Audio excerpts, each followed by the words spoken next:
এই ভিডিওতে আমরা কেন্দ্রীয় ব্যাংকের সাধারণ কার্যগুলি এবং সরকারের ব্যাংক হিসাবে কার্যগুলি সম্পর্কে আলোচনা করব। একটা ব্যাংক কিন্তু বিভিন্ন পক্ষে বা বিভিন্ন রকম কাজ সম্পাদন করে। এখন আমরা কিন্তু বলতে পারি না যে সব কাজ আসলে একই রকম। সো এক একটা কাজ এক এক পক্ষের ভিত্তিতে এক এক রকম হয়ে থাকে। আমরা জানি কেন্দ্রীয় ব্যাংক কিন্তু দেশের একমাত্র একটা সিঙ্গেল ব্যাংক এবং অনন্য একটা ব্যাংক, যারা অন্য ব্যাংকের অভিভাবক হিসাবে কাজ করে এবং সরকারি ব্যাংক হিসাবে কাজ করে। দেখো, এই যে বললাম ওটা একক ব্যাংক হিসেবে ওর একরকম কাজ আছে। আবার বললাম সরকারি ব্যাংক, সেই সরকারি ব্যাংক হিসেবে ওর এক রকম কাজ আছে। আবার যেটা বললাম যে অন্য ব্যাংকের ব্যাংকার, সেই হিসেবেও কিন্তু তার বিভিন্ন রকম কাজ আছে। তো বিভিন্ন পক্ষের ভিত্তিতে কেন্দ্রীয় ব্যাংকের কাজকে এইবার আমরা এই ক্লাস এবং পরবর্তী ক্লাসে আমরা এই বিষয় সম্পর্কে আলোচনা করব। এই ক্লাসে মূলত আমরা তার সাধারণ কার্যগুলি ইন জেনারেল একটা কেন্দ্রীয় ব্যাংক যেই কাজগুলো করে এবং একটা সরকারের ব্যাংক হিসাবে কি কাজ করে আমরা সেই সম্পর্কেই জানব। প্রথমে আসি সাধারণ কার্যগুলি। কেন্দ্রীয় ব্যাংক সরকারের ব্যাংক ও অন্যান্য ব্যাংকের ব্যাংকার হিসাবে কার্য সম্পাদনের বাইরে কতগুলো সাধারণ বা মৌলিক কাজ সম্পাদন করে। দেখা যায় পৃথিবীর সবগুলো কেন্দ্রীয় ব্যাংক এই টাইপের কাজগুলো করেই থাকে। এগুলা কি?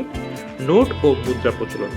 পৃথিবীর যে কোনো দেশের মুদ্রা প্রচলনের একক দায়িত্ব কিন্তু থাকে এই কেন্দ্রীয় ব্যাংকের উপরে। হ্যাঁ, বিভিন্ন দেশের অর্থ মন্ত্রণালয় মাঝে মধ্যে কিছু মুদ্রা ইস্যু করে থাকে বা প্রচলন করে থাকে, সেটা কথা বলি। যখন যদি বাংলাদেশের অর্থ মন্ত্রণালয়ের কথা বলি, তারা মূলত 1 টাকা এবং 2 টাকার নোট ইস্যু করে এবং এক সময় তারা 5 টাকার নোট বাংলাদেশে 5 টাকার নোটও তারা ইস্যু করেছে। সো এটা যখন করে, বাট এর বাইরে যে বাকি যে নোটগুলো আছে 10, 20, 50, 100, 500, 1000, যেই সব টাকা দিয়ে দেশে সাধারণত বেশিরভাগ লেনদেন হয়ে থাকে। ইভেন কেন্দ্রীয় ব্যাংক কিছু ক্ষেত্রে 5 টাকার নোটও ইস্যু করেছে। যেমন দেখা যায় আমাদের যে 5 টাকার নোট আছে, এই 5 টাকার নোটে কিছু জায়গাতে আমাদের লেখা আছে হচ্ছিল গভর্নরের সিগনেচার থাকে, আবার কিছু জায়গা ছিল অর্থ সচিবের সিগনেচার থাকে। সো এটা অ্যাকচুয়ালি বাংলাদেশে 5 টাকার নোট দুটি পক্ষই এক সময় ইস্যু করেছে। এটাই হোক, তো মূলত দেখো অর্থগুলো কিন্তু কেন্দ্রীয় ব্যাংক ইস্যু করছে, এজন্য বলা হচ্ছে নোট ও মুদ্রা প্রচলন। এটা কেন্দ্রীয় ব্যাংক করে থাকে এবং যে কোনো দেশের নোট এবং মুদ্রা প্রচলনের একক দায়িত্ব থাকে হচ্ছিল কেন্দ্রীয় ব্যাংকের উপরে। মুদ্রামান সংরক্ষণ, জাস্ট নোট বা মুদ্রা প্রচলন করলে তো হবে না।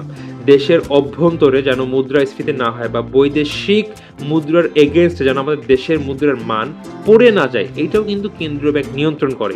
সো এর জন্য বিভিন্ন নীতি নির্ধারণ করতে হয় বা অর্থের জোগান নিয়ন্ত্রণ করতে হয়, এই সবগুলোই কিন্তু কেন্দ্রীয় ব্যাংক করে থাকে। মুদ্রা বাজার পরিচালনা ও নিয়ন্ত্রণ। মুদ্রা বাজার বলতে বেশিরভাগ ব্যাংক যে আছে এবং বিভিন্ন আর্থিক প্রতিষ্ঠান, এগুলোকে মিলে কিন্তু আমরা মুদ্রা বাজার বলে থাকি। মুদ্রা বাজার বলতে যেখানে সাধারণত আমরা শর্ট টার্ম অর্থের লেনদেন হয়ে থাকে। সো এই মুদ্রা বাজারের অভিভাবক কিন্তু কেন্দ্রীয় ব্যাংক, বা কেন্দ্রীয় ব্যাংক কিন্তু সরাসরি এদের নিয়ন্ত্রণ করে থাকে, যেন এই যে মুদ্রা বাজার, এইটা সবাই যেসব আমরা গ্রাহকরা আছি বা আমরা জনগণ যেন প্রপারলি এই মুদ্রা বাজার থেকে আমরা সার্ভিস নিতে পারি, বা মুদ্রা বাজার যেন প্রপারলি একটা স্মুথ একটা ভাবে চলতে থাকে এবং যেন এইখানে কোনো অসুবিধা না হয়, এর জন্য কিন্তু কেন্দ্রীয় ব্যাংক মুদ্রা বাজারের জন্য বিভিন্ন নীতি নির্ধারণ করে এবং সেগুলো কিন্তু ইমপ্লিমেন্ট করে, সো দ্যাট সবগুলো খুব সুন্দরভাবে পরিচালনা করা সম্ভব হয় এবং কেন্দ্রীয় ব্যাংক এককভাবে এদেরকে নিয়ন্ত্রণ করে থাকে। এবং আমরা কিন্তু জানি মুদ্রা বাজারের অভিভাবক হলো কেন্দ্রীয় ব্যাংক। আমরা যেটা পড়েছি, বাংলাদেশের যে হচ্ছিল মূলধনী বাজার, মূলত শেয়ার মার্কেট, এটার অভিভাবক কিন্তু BSEC, Bangladesh securities and exchange commission. আর মুদ্রা বাজার আছে, মুদ্রা বাজার বলতে বাংলাদেশের ব্যাংক এবং বিভিন্ন আর্থিক প্রতিষ্ঠান, এইগুলোর অভিভাবক কিন্তু হচ্ছিল বাংলাদেশ ব্যাংক, বা আমরা শর্টকাটে BB লিখতে পারি। ঋণ নিয়ন্ত্রণ। বাজারের ঋণের পরিমাণ বেড়ে গেলে কিন্তু মুদ্রাস্ফীতি হয়, আমরা জানি। অর্থাৎ পণ্যের যে মূল্য, সেই মূল্য বেড়ে যায়। হয়তো একটা আগে পণ্য কেনা হয়তো মনে করো 1 কেজি চালের দাম থাকতো 40 টাকা, এটা বেড়ে হয়ে যাবে হয়তো ধরে নিচ্ছি 45 টাকা বা 48 টাকা। তো এই যে মুদ্রাস্ফীতি যেন না হয়, বাজার যেন ঋণের পরিমাণ একটা কাম্য স্তরে থাকে, এইটা কিন্তু কেন্দ্রীয় ব্যাংকের একটা গুরুত্বপূর্ণ দায়িত্ব। বৈদেশিক বিনিময় নিয়ন্ত্রণ। ওই বিদেশের মুদ্রার এগেনস্টে যেন আমাদের দেশের মুদ্রা মান না পড়ে যায় বা একটা যেন সম্মানজনক অবস্থায় থাকে, এর জন্য কিন্তু কেন্দ্রীয় ব্যাংক বিভিন্ন নীতি নির্ধারণ করে এবং সেগুলো ইমপ্লিমেন্ট করে। প্রয়োজনে অন্য দেশের কোনো একটা পার্টিকুলার দেশের সাথে কিন্তু দেশের হয়তো লেনদেন কমিয়ে দিতে পারে, বা বলতে পারে এই দেশের সাথে আমরা বেশি লেনদেন করবো, বা হয়তো বা অন্য কোনো দেশের মুদ্রা বাংলাদেশে কম যেন আসে বা কম লেনদেন হয়, এইসব নিয়ে বিভিন্ন রকম নীতি নির্ধারণ করে থাকে, যেন একটা বৈদেশিক বিনিময় হার একটা নিয়ন্ত্রণে থাকে। কারণ দেখা যায় একটা সময় আমাদের মনে করো $1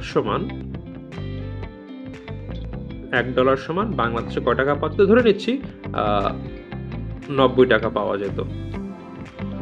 কিন্তু এটা যদি এখন কমে $1 সমান 80 টাকা হয়, তাহলে কি এইটা আপনাদের সম্মানজনক না? কারণ বৈদেশিক অর্থের এগেইনস্টে আমাদের মূল্যের পরিমাণ বাড়ছে। আগে কিন্তু দেখো ওদের $1 সমান আমাদের 90 টাকা, আমরা একটু কম মানে মূল্যমান ছিল, কিন্তু এখন বেড়ে হয়ে গেছে 80 টাকা। জাস্ট এক্সাম্পল দিচ্ছি, এখন মার্কেট প্রাইস মনে হয় 86 টাকা দশমিক, আমি যখন ভিডিওটা করছি এই সময় মনে হয় 86 টাকা দশমিক সামথিং আছে $1 এগেইনস্টে। বাট আমি এক্সাম্পল দিচ্ছি, যদি আমাদের এই $1 সমান মানে টাকার ইউনিট কমে যায়, মানে কিন্তু আমাদের মূল্যমান বৃদ্ধি পাচ্ছে। এরকম বিভিন্ন দেশের মুদ্রার এগেইনস্টে না আমাদের একটা মুদ্রা মান একটা নির্দিষ্ট পরিমাণ থাকে বা একটা মানে নির্দিষ্ট পর্যায়ে থাকে সম্মানজনক অবস্থানে। এর জন্য কিন্তু কেন্দ্রীয় ব্যাংক বিভিন্ন রকম নীতি নির্ধারণ করে থাকে। তো এইগুলো ছিল একটা কেন্দ্রীয় ব্যাংকের কিছু মৌলিক বা সাধারণ কাজ, যেটা দেখা যায় পৃথিবীর প্রত্যেকটা দেশে কেন্দ্রীয় ব্যাংকই করে থাকে। এবার আমরা দেখব হচ্ছিল সরকারের ব্যাংক হিসাবে কার্যাবলী, অর্থাৎ এইবার কেন্দ্রীয় ব্যাংক একটা গভর্নমেন্টের পক্ষে, একটা সরকারের পক্ষে কি টাইপের কাজ করে থাকে আমরা সে সম্পর্কে দেখব। কেন্দ্রীয় ব্যাংক সরকারের ব্যাংক প্রতিনিধি ও উপদেষ্টা হিসেবে কার্য সম্পাদন করে। দেখো, সরকারের ব্যাংক প্রতিনিধি ও উপদেষ্টা হিসেবে কার্য সম্পাদন করে।